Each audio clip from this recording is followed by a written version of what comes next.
সবাইকে শুভেচ্ছা ও ভালোবাসা জানিয়ে আমি আফতাব হালদার আজ শুরু করছি দেশের খবর।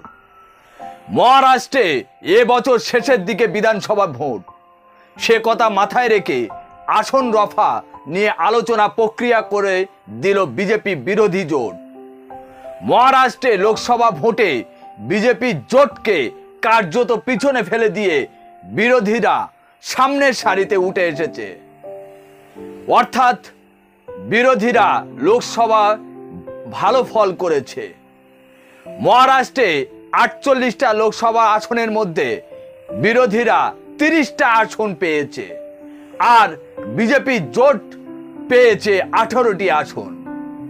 লোকসভায় বিরোধীরা ভালো ফল করায় তাই তারা এখন থেকে বিধানসভা ভোটে ঝাঁপিয়ে পড়তে চাইছে। সেই লক্ষ্যেই আসন রফা নিয়ে আলোচনা শুরু করে দিল কংগ্রেস, শিবসেনা, এনসিপি নেতৃত্বরা।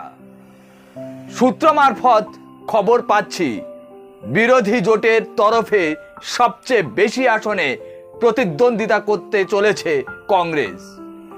মহারাষ্ট্রে বিধানসভায় মোট আসন হলো 288টি। এর মধ্যে কংগ্রেস 120 থেকে 130টি আসনে প্রার্থী দেবে বলে প্রাথমিকভাবে ঠিক হয়েছে।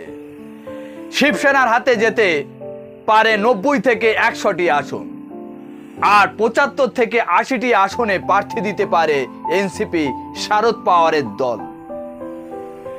এখন প্রশ্ন হচ্ছে, বিজেপি যেভাবে শিবসেনা থেকে শুরু করে এনসিপির বিধায়কদের ভাঙিয়ে নিয়ে সরকার গঠন করেছে, তাতে কি মহারাষ্ট্রের মানুষ ভালো চোখে দেখেছেন? প্রশ্ন রেখে গেলাম, উত্তর আপনারা দেবেন। আজ এখানে শেষ করছি। সবাই ভালো থাকবেন।